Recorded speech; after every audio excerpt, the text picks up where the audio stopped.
बिस्मिल्लाहिर्रहमानिर्रहीम, सलामुन अलैकुम। मैं हूं साजिद रिजवी। आप तमाम नाजरीन देख रहे हैं आपका पसंदीदा programme career counselling programme, career guidance programme कामयाबी के रास्ते। हर हफ्ते आप इसमें सवाल भी पूछते हैं और साथ ही साथ हम आपको कई रास्ते भी बताते हैं। इस प्रोग्राम की एक ख़ास बात ये है कि हम आपको अपडेट्स भी करते हैं कि आने वाले दिनों में कौन सा एग्ज़ाम हो सकता है, कौन से एग्ज़ाम की आपको तैयारी करनी है। अगर आप में से कुछ लोग तैयारी कर रहे हैं तो बहुत अच्छी बात है, प्रिपेयर हैं तो बहुत अच्छी बात है, और नोटिफिकेशन अगर पढ़ चुके हैं तो बहुत अच्छी बात है। लेकिन हो सकता है कुछ ऐसे भी लोग हों जिन तक ये मैसेज नहीं पहुंचा हो कि JEE मेंस का जो एग्ज़ाम है उसमें कुछ बदलाव किया गया है, उसमें कुछ चेंजेस हुए हैं। इस पर बात करना भी ज़रूरी है। तो आज हम प्रोग्राम में कोशिश करेंगे JEE मेंस की सारी डिटेल आप तक पहुंचाई जाए, जिससे आगे चलकर आपको किसी तरह की कोई प्रॉब्लम ना हो। इस पर बात करने के लिए आइए हम सबसे पहले मुलाकात करते हैं। हमारे प्रोग्राम में जुड़ चुके हैं faculty maths Allen branch Mumbai से ताल्लुक़ रखते हैं जनाब SM रज़ा सर, जो बेहतरीन तरीके से आप तमाम नाजरीन के सवालों का जवाब देते हैं और साथ ही साथ एक ऐसा सब्जेक्ट हम लोग लेकर प्रोग्राम में हाज़िर होते हैं जो आपकी फ़िक्र को आला कर देता है और सोचने पर मजबूर कर देता है कि क्या ऐसा भी हो सकता है। तो आइए सर से मुलाकात करते हैं। अस्सलाम वालेकुम सर। वालेकुम अस्सलाम, और तमाम स्टूडेंट और उनके पेरेंट को सलाम अर्ज़ करता हूँ। जी, कैसे हैं सर आप? अल्हम्दुलिल्लाह, दुआएं आपकी। और जो फीडबैक्स आते हैं प्रोग्राम के सिलसिले में या जो सवालात आते हैं जी, उससे बड़ी खुशी हासिल होती है। और बस अल्लाह का शुक्र है कि हम लोग बच्चों के कुछ काम आ पा रहे हैं जी, और हमेशा हम लोगों की कोशिश होगी एज ए टीम के जितनी भी अपडेट्स आती हैं वो अपडेट्स आप तक वक्त से पहुंचाई जा सके। क्योंकि प्रोग्राम का मकसद ही ये है कि अगर जानकारी वक्त से पहुंच जाए तो बहुत सारे मरहले जो हैं वो आसान हो जाते हैं जी। और बच्चों के लिए मैं यहाँ से कहना चाहूँगा जो बच्चे अभी 10th या 12th के एग्ज़ाम की तैयारी, बोर्ड के एग्ज़ाम की तैयारी कर रहे हैं, आप ध्यान रखें कि आपका एग्ज़ाम तकरीबन अप्रैल में यानी मार्च में जो पहले होता था स्लाइटली उससे थोड़ा सा ही डेट आगे बढ़ेगी, बहुत ज़्यादा डेट आगे नहीं बढ़ने वाली है। CBSE ने और दीगर सारे स्टेट्स ने भी तकरीबन बोर्ड की डेट्स जो है वो अनाउंस कर दी है। हाँ, डेट शीट अभी वो कंप्लीट नहीं आई है, वो जैसे आएगी इंशाल्लाह यहाँ से हम लोग आपको अपडेट करेंगे जी। लेकिन बेहतर क्या है, एग्ज़ाम अगर अप्रैल में भी हो तो आपको तैयारी मार्च के एतबार से करनी है। अपने आप को आप पहले तैयार कर लें और बचे हुए टाइम में रिवीजन करें, टेस्ट पेपर लगाएं, जहाँ जहाँ बची हुई कमियां हैं उसको दूर करें। अपने आप को जितना एग्ज़ाम से पहले आप तैयार करेंगे आपका स्कोर उतना ही बेहतर होगा। जी। तो be alert about your board examination. और यहाँ पे एक बात और ख़ास तौर से, बोर्ड का एग्ज़ाम ज़िंदगी में आपको एक ही बार देना है, तो ध्यान रखें जो चीज़ एक बार करनी है उसकी एक्यूरेसी कितनी अच्छी होनी चाहिए। तो बहुत बेहतरीन तरीके से अपने आप को आप तैयार करें बोर्ड के एग्जामिनेशन के लिए। हम लोगों की जानिब से एज ए टीम बहुत सारी दुआएं आप लोगों के लिए, बिल्कुल, कि आप बहुत अच्छा बोर्ड का एग्ज़ाम क्वालिफाई करें, अच्छे मार्क्स लाएं आप। जी।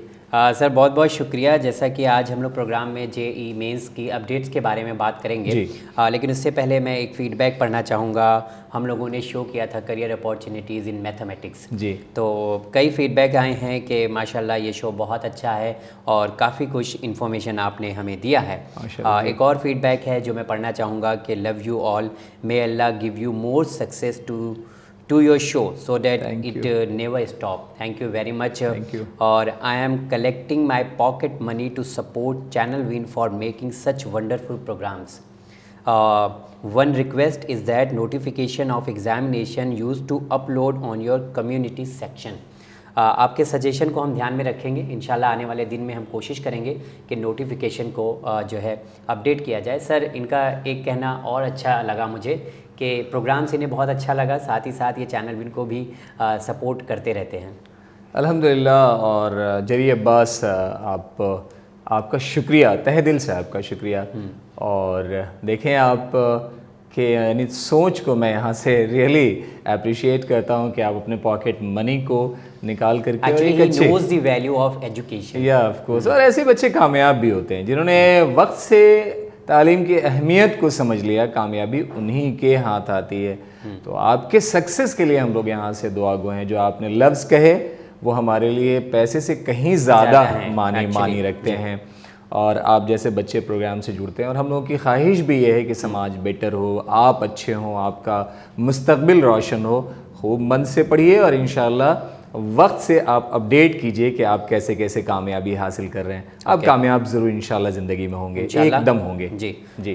तो व्यूअर, सबसे पहला सवाल जो मैं सर से पूछूंगा वो ये है कि जैसा JEE मेंस पहले साल में 2 बार होता था, सर अब क्या बदलाव किया गया है इसमें?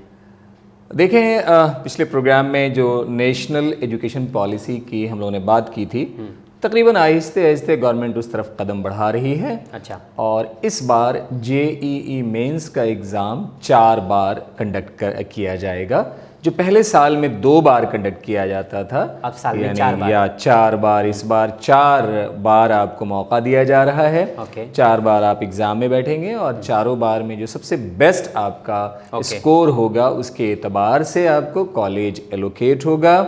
सो ये चारों जो डेट्स हैं वो मैं स्क्रीन पे इस बार शो कर रहा हूँ एक बार, क्योंकि अभी इस बच्चे ने जो कहा कि अपडेट्स होनी चाहिए, तो एज ए अपडेट ये चारों डेट्स मैं स्क्रीन पे शो कर रहा हूँ, एक बार आप देखें। पहला सेशन जो है वो 23, 24, 25, 26 फरवरी यानी 23rd, 24th, 25th and 26th Feb में ये online exam CBT computer based test होगा। दूसरा जो सेशन होगा वो होगा 15th, 16th, 17th and 18th मार्च, यानी मार्च में आपको दोबारा सेकेंड अटैम्प्ट मिलेगा। इसके बाद और बेटरमेंट लाने के लिए आपको थर्ड जो है सेशन यानी थर्ड अटैम्प्ट आपको दिया जाएगा, वो है 27th, 28th, 29th and 30th of April. And उसके बाद फोर्थ जो सेशन है वो आपका 24th, 25th, 26th, 27th and 28th of May, यानी पहला सेशन फरवरी की 23 से 26 तारीख, दूसरा सेशन मार्च की 15 से 18 तारीख और तीसरा सेशन अप्रैल का 27 से 30 और उसके बाद मई में यानी चौथा सेशन मई के महीने में 24 यानी 24th ऑफ मई से 28 मई तक के बीच की कोई भी डेट आप ऑप्ट कर सकते हैं। हर दिन 2 शिफ्टों में एग्ज़ाम होगा, कंप्यूटर बेस्ड टेस्ट होगा, ऑनलाइन एग्ज़ाम होगा। तो ये 4 अटैम्प्ट इस बार दिए जा रहे हैं। सारे बच्चों के लिए बहुत सारी दुआएं और ऑल द बेस्ट टीम। कामयाबी के रास्ते की तरफ से आपको ढंग से और बड़े प्लानिंग के साथ आप तैयारी करें और एक सक्सेसफुल अटैम्प्ट लेने की कोशिश करें। तो आप तक नोटिफिकेशन पहुंच गई है कि साल में 4 बार एग्ज़ाम होगा। सर एक छोटा सा सवाल यहाँ पर मैं ऐड करना चाहूँगा कि जैसे नंबर ऑफ़ अटैम्प्ट्स होते हैं, तो ये जो 4 अटैम्प्ट अगर साल में एक ही बार हो जा रहे हैं, तो क्या आने वाले दिन में भी हम जो हमारा नेक्स्ट ईयर होगा उसमें भी हम इसको अटैम्प्ट कर सकते हैं या हमारा नंबर ऑफ़ अटैम्प्ट्स कंप्लीट हो जाता है 4 में? नहीं, ऐसा नहीं है। जैसे इस बार जो बच्चे, बहुत अच्छा सवाल, इस बार जो बच्चे अटैम्प्ट लेंगे उनका 12th बोर्ड एग्जामिनेशन आइदर 2019 का होना चाहिए या 2020 या वो 2021, यानी 3 कंसेक्यूटिव ईयर। तो जिस बच्चे ने 2021 में बोर्ड का एग्ज़ाम अभी वो लिखने जा रहा होगा, वो 2021 भी अटैम्प्ट ले सकता है, 2022 एंड 2023। लेकिन जिसने 2019 में बोर्ड का एग्ज़ाम दिया है, 2019 पहला साल, 2020 दूसरा एंड 2021 तीसरा, इसके बाद उसके पास अटैम्प्ट नहीं है। सो ध्यान रखें, 3 कंसेक्यूटिव ईयर आप, पहला ईयर जिस साल आप 12th बोर्ड का एग्ज़ाम लिखेंगे वो साल काउंट होगा, उसके बाद वाला दूसरा साल एंड देन उसके बाद वाला तीसरा साल। ये 3 कॉन्जिक्यूटिव ईयर और हर साल आपको 4 अटेम्प्ट प्रोवाइड किए जाएंगे। यानी 12 चांस आपको मिल रहा है JEE मेंस के जरिए इंजीनियर बनने का। जी, तो ये मेरे ख्याल से जैसा आपने कहा कि 12 बार में कोई एक बार तो कुछ ना कुछ अच्छा कर ही जाएगा जरूर, बशर्ते कि उसके अंदर एक उमंग हो। हाँ। और अपने पीछे की गलतियों को इम्प्रूव करने का उसके अंदर सोच, थॉट होना चाहिए। ऐसे बच्चे आगे निकलते हैं। जी बिल्कुल। एक और है कि इंडिया एक ऐसी कंट्री है जो हर स्टेट में लैंग्वेजेस अलग अलग हैं। राइट। तो अभी JEE मेंस जो एग्जामिनेशन है वो नेशनल लेवल का एग्जामिनेशन है, तो इसमें लैंग्वेज का क्या रोल है, किस तरह से लैंग्वेज का सिलेक्शन है और कौन कौन सी लैंग्वेज में हम एग्ज़ाम दे सकते हैं? बहुत अच्छा सवाल साजिद साहब। और देखिए, फिर एजुकेशन पॉलिसी में बात आई थी कि जो रीजनल लैंग्वेजेस हैं उनको हाईलाइट किया जाएगा, उन पे बेस सारे एजुकेशन सिस्टम को भी लाया जाएगा। तो पहले क्या होता था कि जो जेईई मेंस का जो पेपर आता था वो पेपर में 2 लैंग्वेज एक साथ होते थे, इंग्लिश के साथ हिंदी, इंग्लिश के साथ गुजराती। इस बार क्या किया गया है कि ऑप्शंस बढ़ाया गया है, जैसे इंग्लिश के साथ मलयालम, इंग्लिश के साथ कन्नड़ा, इंग्लिश के साथ असमीज़, इंग्लिश के साथ बंगाली, और सबसे अच्छी बात जो यहाँ मैं रख रहा हूँ कि इस बार जेईई मेंस का पेपर इंग्लिश के साथ साथ उर्दू लैंग्वेज में भी अवेलेबल होगा। तो जो बच्चे उर्दू में भी अगर चाहते हैं मेंस का पेपर फेस करना, उनके लिए इस बार ऑप्शन निकल के आ रहा है। जी, ये तो बड़ी अच्छी बात आपने बताई, क्योंकि हमारे स्टेट के जो स्कूल होते हैं वो कभी हिंदी मीडियम होते हैं, उर्दू मीडियम होते हैं, इंग्लिश मीडियम होते हैं, मलयालम मीडियम, तमिल, जो भी आपने बताई है जी। तो ये एक बहुत अच्छी बात है कि हमको अपनी ही लैंग्वेज में जी एग्जामिनेशन क्रैक करने का मौका मिल रहा है। या चलिए, इंग्लिश तो एक होगा ही, यानी जैसे मान लिया मैं तमिल में अगर पेपर को ऑप्ट करना चाहता हूँ तो जो मेरे पास पेपर आएगा उसमें 2 लैंग्वेज होगी, इंग्लिश एंड तमिल। सपोज अगर मुझे उर्दू में पेपर देना है तो मेरे पास जो पेपर आएगा उसमें होगा इंग्लिश एंड उर्दू, यानी सेम क्वेश्चन एक जगह पे इंग्लिश में लिखा होगा एंड एक जगह पे उर्दू में लिखा होगा। तो ये बहुत सहूलत की बात है, जिस लैंग्वेज में आप पढ़ रहे हैं उस लैंग्वेज से आप आगे निकल सकते हैं। चलिए, ये बहुत अच्छी बात है। सर, कॉलेज के बारे में भी मैं सवाल करूंगा। कभी कभी ऐसा होता है कि हमको 2-3 एग्जाम देना पड़ता है जी, कि यहाँ नहीं हुआ तो वहाँ ले लेंगे, कभी स्टेट का, कभी नेशनल एंट्रेंस एग्जाम देना पड़ता है। तो मैं जानना चाहता हूँ कि जेईई मेंस का जो एग्ज़ाम हम क्रैक करेंगे जी, उसकी एक्सेप्टेंस ऑल ओवर इंडिया है या कुछ कॉलेज में ही इसके ज़रिए एग्ज़ाम होता है? देखिए, आहिस्ते से एग्जामिनेशन, जो एंट्रेंस एग्जामिनेशन है वो इस तरफ मूव कर रहा है कि आने वाले वक्त में 1 नेशन 1 टेस्ट का कल्चर आ जाएगा।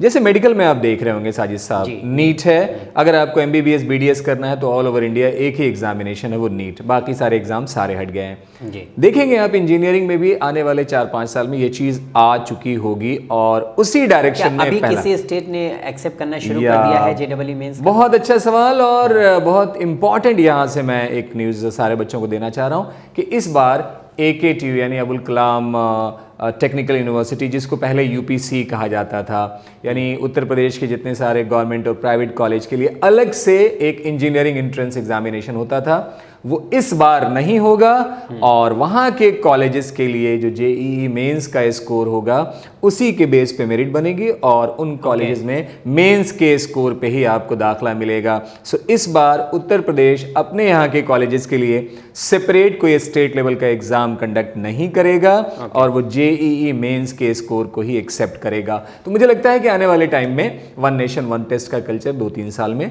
डेफिनेटली आ जाएगा। देखिए, कितनी खूबसूरती के साथ हम लोग एक एक डाउट्स आपका क्लियर करते हुए जा रहे हैं बहुत कम वक्त में।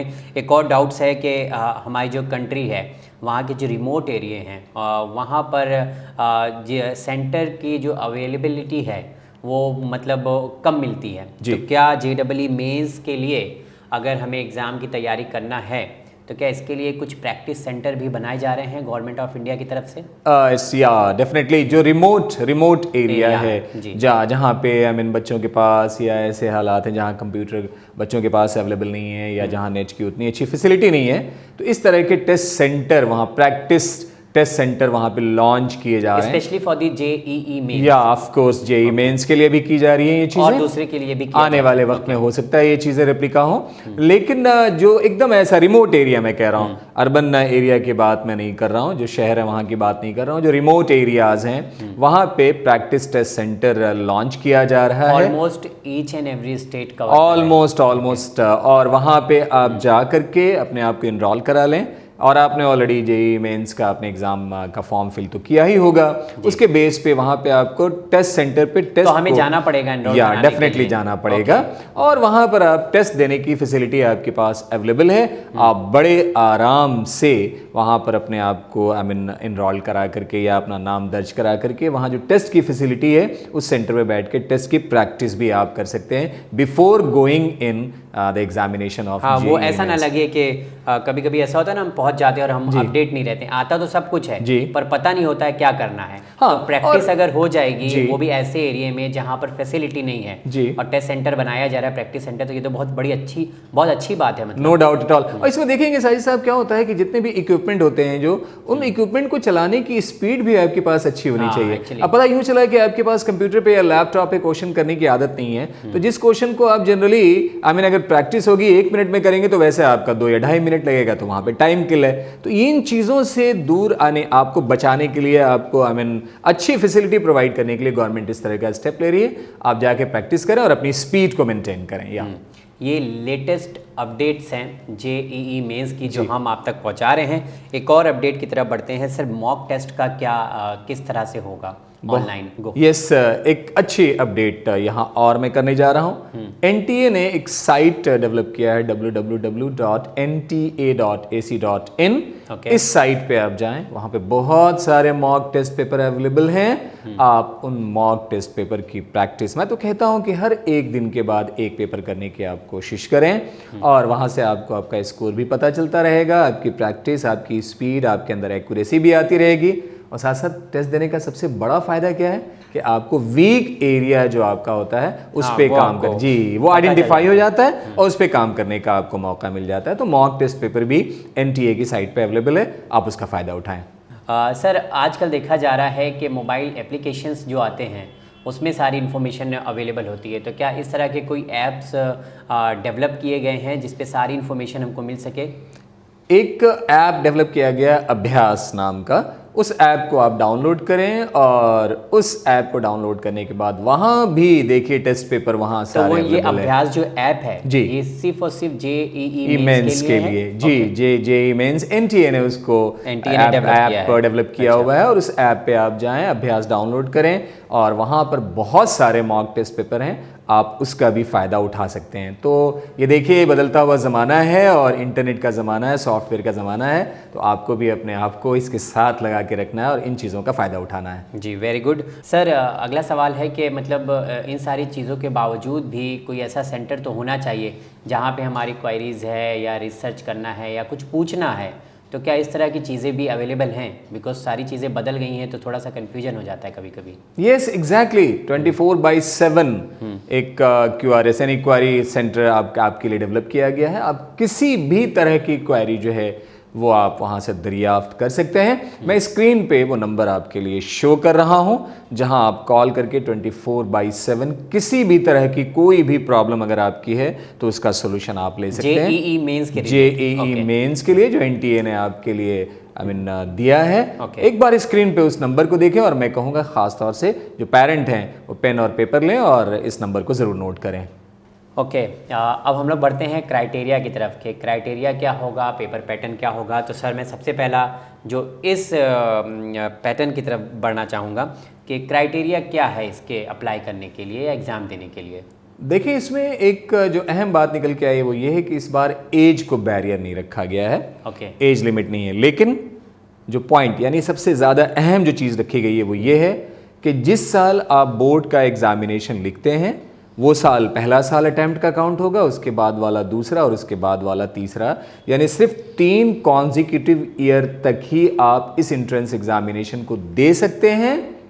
एज यहाँ पर कोई बैरियर नहीं। एज मतलब इसलिए भी शायद हटा दी गई होगी क्योंकि किसी को 12th पास करने में 19 साल 20 साल लग जाते हैं।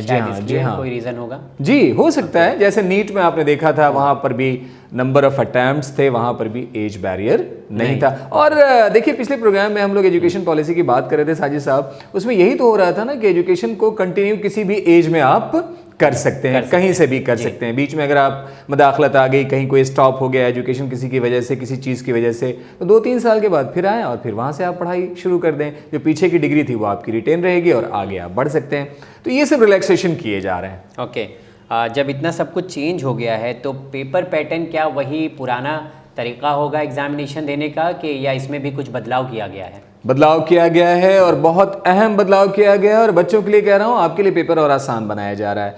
पिछले साल 75 क्वेश्चंस थे जिसमें 25 केमिस्ट्री, 25 मैथ्स, 25 फिजिक्स में थे, जिस 25 ईच में 20 क्वेश्चन ऐसे थे जिसमें नेगेटिव मार्किंग थी और 5 ऐसे क्वेश्चंस थे 25 में जिसमें नेगेटिव मार्किंग नहीं थी। यानी 75 में से 60 क्वेश्चन ऐसे थे जहां नेगेटिव मार्किंग थी, 15 में नेगेटिव मार्किंग नहीं थे। इस बार पेपर चेंज किया गया है, 90 क्वेश्चन आपके पास आ रहे हैं। देखिए अब सहूलत आप देखें, सब्जेक्ट मैथ्स लेता हूं, 30 question math, 30 physics, 30 chemistry. Maths में क्या होगा, 30 में से 20 क्वेश्चन ऐसे होंगे जिसमें नेगेटिव मार्किंग होगी, 10 क्वेश्चन ऐसे होंगे जिसमें से 10 के 10 नहीं, सिर्फ 5 आपको अटेम्प्ट करना है और उसमें नेगेटिव मार्किंग नहीं है। तो इसका मतलब यह है कि यहाँ पे पेपर को आसान बनाया गया। पिछले साल क्या था, यहाँ पे लिखा होगा कि जो क्वेश्चन नंबर 1 to 20 1 से 20 तक जो है इस पे नेगेटिव मार्किंग है और 21 से 30 तक इसमें नेगेटिव मार्किंग नहीं है, ऐसा कुछ मेंशन होगा, बिकॉज़ नहीं तो कंफ्यूजन हो जाएगा बच्चों को। देखिए साजिद साहब, होता क्या है, बच्चों से सबसे बड़ी गलती क्या होती है,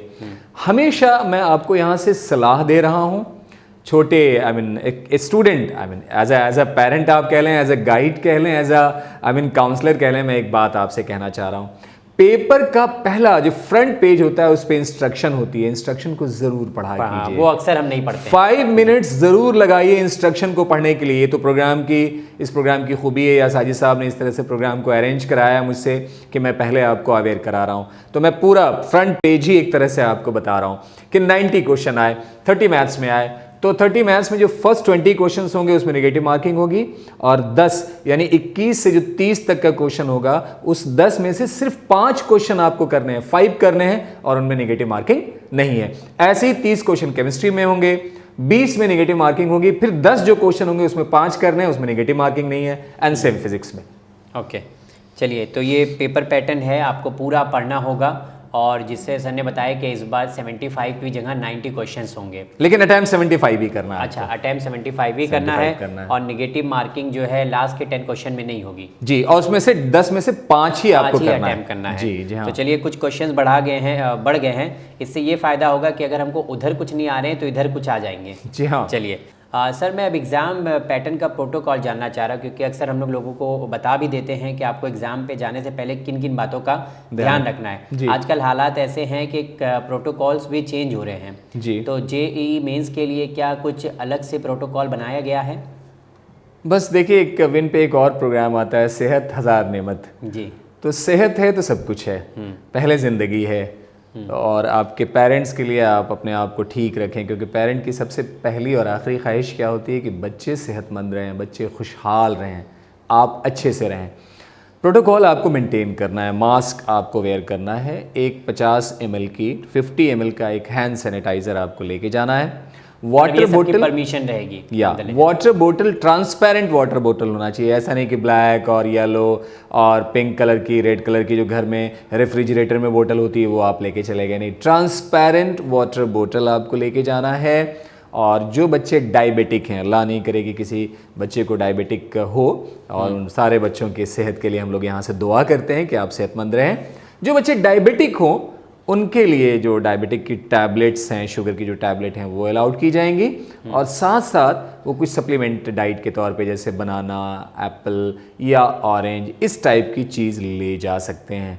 तो आपको मास्क ज़रूर रखना है, आपको एक हैंड सैनिटाइज़र लेके जाना है, ट्रांसपेरेंट वाटर बोतल लेके जाना है, और अगर आप डायबिटिक पेशेंट हो तो शुगर की टैबलेट प्लस अपने शुगर लेवल को मेंटेन करने के लिए कोई फ्रूट लाइक बनाना ले लें, या ऑरेंज ले लें, या एप्पल ले लें। चलिए, वेरी गुड सर। अब एक आखिरी सवाल है और बहुत अहम सवाल है, इसके बाद अगर कुछ सवाल जहन में आए तो मैं ज़रूर आपसे पूछूंगा कि ये एग्ज़ामिनेशन देने के बाद कौन कौन से कोर्स हम कर सकते हैं, या कौन कौन से ऐसे कोर्स है जिसमें जेईई मेंस का एग्ज़ाम देने के बाद हमें एडमिशन आसानी से मिल जाएगा? बेहतरीन क्वेश्चंस देखिए, सारे बच्चों के लिए 1 by 1 साजिद साहब पूछ रहे हैं। आपके लिए जो जेईई मेंस के इस कोर्स से जहाँ जहाँ एडमिशन दाखिला आपको मिलेगा, उसमें national institute of technology NITs, जिसका नाम आप बोल सकते हैं IIITs, यानी इंफॉर्मेशन टेक्नोलॉजी के कॉलेजेस हैं ऑल ओवर इंडिया, 23 कॉलेजेस हैं, वहाँ आपको एडमिशन मिल सकते हैं। उसी तरह से GFTI government technical funded institute, वहाँ पे आपको मिल सकते हैं। SFTI state technical funded institute, वहाँ पे आपको दाखिला मिल सकता है। और उत्तर प्रदेश के जितने सारे गवर्नमेंट कॉलेजेस हैं, प्राइवेट कॉलेजेस हैं, जैसे मैंने बताया कि जेईई मेंस का वहाँ स्कोर एक्सेप्ट होगा, वहाँ आपको दाखिला मिल सकता है। जामिया मिलिया इस्लामिया में आपको इंजीनियरिंग में दाखिला मिल सकता है। इस तरह से तकरीबन मोर देन 125-130 अच्छे प्रीमियर कॉलेजेस हैं जहाँ आपको दाखिला मिल सकता है। जो कोर्सेज़ के बारे में आपने हमसे पूछा है, कोर्सेज़ में यहाँ पे कोर्सेज़ जो ऑफ़र होंगे वो होंगे BE BTech, या B आर्किटेक्चर यानी बैचलर ऑफ आर्किटेक्चर, एंड उसके बाद बैचलर ऑफ प्लानिंग। तो ये कोर्सेज हैं, यानी बैचलर ऑफ इंजीनियरिंग या बैचलर ऑफ टेक्नोलॉजी आप कह लें। उसके बाद सेकंड आएगा बैचलर ऑफ आर्किटेक्चर, BArch। उसके बाद आएगा बैचलर ऑफ प्लानिंग। तो ये 3 टाइप के कोर्सेज हैं। ओके, तो ये कोर्सेज में मिल सकता है सर। इसमें से एक कोर्स पर बात करने की बहुत ज़्यादा ज़रूरत है जी। जैसे तो हमने BE, BTech और बैचलर ऑफ आर्किटेक्चर पे बात कर लिया है, बैचलर ऑफ प्लानिंग पे नहीं बात किया है। जी जी। मेरे ख्याल से प्लानिंग बहुत मैटर करती है। हाँ, तो नो डाउट। इस तरह के कोर्स अगर लोगों को हम बताएं जी आने वाले दिन में, तो शायद एक नया कोर्स लोगों के लिए आ सकता है और सोच सकते हैं कि चलो इसकी तरफ भी बढ़ा जा सकता है। क्यों नहीं। हमेशा देखिए, ज़माना बदल रहा है। चीज़ें आज से 10 साल जो पहले थी आज उस शेप में नहीं है, और आने वाले 10 साल के बाद पता नहीं शेप और चेंज होगा। तो अक्लमंद इंसान वही है जो आने वाले वक्त का अंदाज़ा करके जिस चीज़ की डिमांड बढ़ने वाली है उस तरफ अपने कदम को बढ़ाए, तो उधर आप बढ़ने की कोशिश करें। तो इंशाअल्लाह जैसा आपने फरमाया, बैचलर ऑफ प्लानिंग पे कोई ना कोई प्रोग्राम हम लोग करेंगे आइंदा आने वाले प्रोग्राम में। हम आपको ज़रूर डेफिनेटली बताएंगे कि बैचलर ऑफ प्लानिंग क्या होता है, इसमें क्या पढ़ना होता है, क्या इसके स्कोप हैं और कहाँ कहाँ इसके लिए जॉब अपॉर्चुनिटीज़ आपके लिए आ सकती हैं। ओके सर, एक और बात है, क्योंकि कंप्यूटर बेस्ड एग्जामिनेशन है, तो मैं चाहता हूँ कि कुछ हमारे बच्चों को आप टिप्स दे दें, क्योंकि आने वाले दिन में एग्ज़ाम होने वाले हैं। तो आपकी नज़र में क्या इम्पोर्टेंट टिप्स है मतलब आप देना चाहेंगे बच्चों को, जिस पर बहुत ज़्यादा फोकस करने की ज़रूरत है? सबसे पहले तो आप बता दें। जी, सबसे पहले तो आप ये है कि जिस तरह का एग्जामिनेशन आपको देना है, अपने आप को उस तरह के एग्जामिनेशन पैटर्न से फैमिलियर कराएं। यानी जो मैंने आपको बताया, ऑनलाइन जो साइट बताई है उस साइट पे बैठिए, रोज़ एक टेस्ट पेपर करने की कोशिश कीजिए, ताकि कंप्यूटर पे टेस्ट देने के लिए आप यूज्ड टू हो जाएं। कंप्यूटर पे टेस्ट देने की प्रैक्टिस आपको आ जाए, आपकी स्पीड एकदम प्रॉपर एक्यूरेसी से मेंटेन होने लगे। और दूसरी बात जो सबसे अहम बात है वो ये है कि जब भी एक टेस्ट दें, जहाँ जहाँ टेस्ट में क्वेश्चन नहीं हो रहा है, शाम में बैठें, उस चैप्टर को रिवाइज करें और अगले टेस्ट में उस गलती को दोबारा दोहराने की कोशिश नहीं करें। तो टेस्ट टू टेस्ट जो भी आप टेस्ट दें, जहाँ वीक एरिया आपको दिखाई दे रहा हो, वीक एरिया पे आप ज़रूर काम करें और टाइम मैनेजमेंट करने की कोशिश करें। टाइम मैनेजमेंट बहुत इंपॉर्टेंट है। कहीं ऐसा ना हो कि आपने कंप्यूटर ओपन किया और किसी एक सब्जेक्ट में लगे और 3 घंटे का पेपर, और पता यूं चला कि पहले ही सब्जेक्ट में आपने 1.5 घंटा लगा दिया, दूसरे सब्जेक्ट में आपको पता चला यूं कि आपने 1.25 घंटे लगा दिए, तो तीसरे सब्जेक्ट के लिए आपके पास टाइम काफ़ी कम बचेगा। और हो सकता है कि आता हुआ क्वेश्चन जिसको आप पढ़ ही नहीं पाए और वो क्वेश्चन आपके हाथ से निकल जाए। सो time management is very important. Okay, चलिए, टाइम मैनेजमेंट रखना है आपको, प्रैक्टिस ज़रूरी है करना, और सिलेबस को बहुत ध्यान से पढ़ना है। सर एक और सवाल मैं पूछना चाहूँगा कि सेफर जोन में अगर आपको लेकर आने का है बच्चों को, तो आपकी नज़र में मतलब कितना मार्क्स बच्चों को स्कोर करना चाहिए, देखिए, कि एडमिशन आसानी से मिल जाए? You are right. देखिए, टोटल 90 क्वेश्चन जैसे आ रहे हैं तो 75 ही आपको अटैम्प्ट करना है। टोटल 90 तो आपको करना नहीं है। 60 क्वेश्चन नेगेटिव मार्किंग के और रिमेनिंग आपके 15 जो है, 30 में से 15 जो करना है उसमें नेगेटिव मार्किंग नहीं है। 300 का यानी 300 का आपको पेपर देना है। देखिए, हमेशा आप ध्यान रखें कि आपका स्कोर मिनिमम किसी भी कॉस्ट पे 50% से नीचे नहीं होना चाहिए विदाउट नेगेटिव।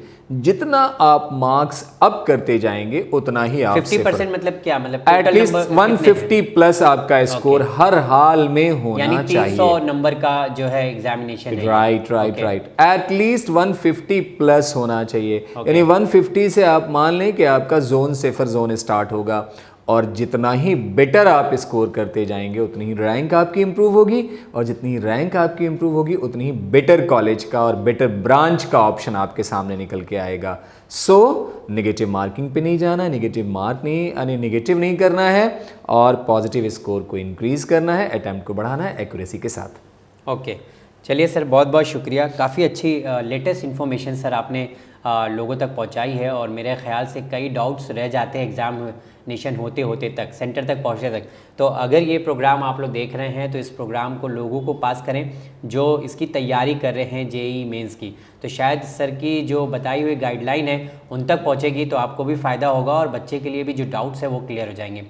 सर आपका बहुत बहुत शुक्रिया, और उम्मीद करता हूं कि आने वाले दिनों में भी हम इसी तरह से एग्ज़ामिनेशन के जो अपडेट्स हैं उस पर ज़रूर डिस्कस करेंगे सर, इंशाल्लाह। और जाते जाते आप तमाम बच्चों के लिए अल्लाह से दुआ गो हूँ कि आपके बोर्ड्स के आपके एग्ज़ाम बहुत बेहतरीन जाएं, और जो बच्चे जेईई मेंस का अटैम्प्ट लेने जा रहे हैं उनके लिए बहुत ही अटैम्प्ट सक्सेसफुल हो और आप ऐसा कुछ करें कि आने वाले वक्त में एक बेहतरीन रिजल्ट आए, आप खुद और अपने ख़ानदान का नाम रोशन करें। ओके, जाते जाते ये भी सर बता दीजिए कितने बच्चे इस एग्जामिनेशन की तैयारी करते हैं ताकि लोग समझ जाएं जी क्वांटिटी क्या है और उसमें किस तरह से इन्हें मतलब भीड़ में से निकलना है।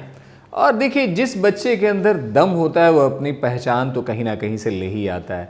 एक बहुत अच्छा एक जुमला हमने पढ़ा है किताबों में कि गुलाब जो है वो कभी पत्तियों में छुपता नहीं है, वो निकल के बाहर आता ही है। तो आपको ऐसे ही बनाना है, आप इतने अच्छे बने कि आपकी खुशबू चारों तरफ फैल जाए, बिल्कुल, या अपने आप को ऐसा बना दें आप। देखिए, बच्चे हमेशा ध्यान रखेंगे मेंस के एग्जामिनेशन में इतनी बड़ी पॉपुलेशन जहाँ 125 करोड़ पब्लिक रहती हो। अब आप सोचें कि अगर 125 करोड़ का अगर 1% भी लें तो सोचें कितना 12,50,000 जाता है। तो क्या 1% ही बच्चे ऐसे नहीं होंगे इंडिया में जो 12वीं क्लास में होंगे टोटल पॉपुलेशन का? तो आप सोच लें कि कितने बच्चे होंगे। एटलीस्ट आप मान के चलें कि 10 लाख से कम बच्चे इसमें नहीं बैठते हैं। और रिजर्वेशन भी है, यहाँ ध्यान रखना है 27% आपका ओबीसी के लिए, 15% एससी, 7.5% एसटी एंड 10% ईडब्ल्यूएस का रिजर्वेशन भी है। तो सारी चीज़ें हैं, इसी में आपको आगे निकलना। और कभी भी जहन नेगेटिव की तरफ मत ले जाइएगा। जो आपको टारगेट दिया जा रहा है वहां से अपने आप को अच्छा प्रूव करने की आपकी जिम्मेदारी है। आप अपने आप को प्रूव कीजिए कि आप ही सही कैंडिडेट हैं किसी पोस्ट के लिए। जी जाहिर है। और जब आप अच्छे होंगे तो अच्छे तो हमेशा दूर से ही दिखाई देते हैं। जी, बिल्कुल। तो घबराना नहीं है आपको, बस मेहनत कीजिए। बस बार बार मैं कह रहा हूं, मेहनत कीजिए, क्योंकि कामयाबी सिर्फ मेहनत से मिलती है, बैठ के सोचने से नहीं मिलती है। जी बहुत बहुत शुक्रिया सर। इंशाल्लाह अगले एपिसोड में फिर आपसे मुलाकात होगी। बहुत बहुत शुक्रिया, और बच्चों के लिए बहुत सारी दुआएं। जी, इसी उम्मीद के साथ कि आप तमाम जितने भी JEE मेंस से JEE मेंस की तैयारी कर रहे हैं खूब दिल लगाकर पढ़ाई करेंगे और अच्छे तरीके से मेहनत करेंगे। आज की जो इन्फॉर्मेशन सर ने आप तक पहुंचाई है, उम्मीद करता हूं कि सारी इन्फॉर्मेशन, सारे डाउट्स आपके क्लियर हो गए होंगे। और अगर अभी भी कोई डाउट्स है तो आप चैनल विन के इस प्रोग्राम कामयाबी के रास्ते में पूछ सकते हैं। करियर रिलेटेड जितने भी सवाल हैं आप पूछ सकते हैं। हमारा व्हाट्सएप नंबर है 9930474147। साथ ही साथ ईमेल भी कर सकते हैं। ईमेल एड्रेस है winislam@gmail.com।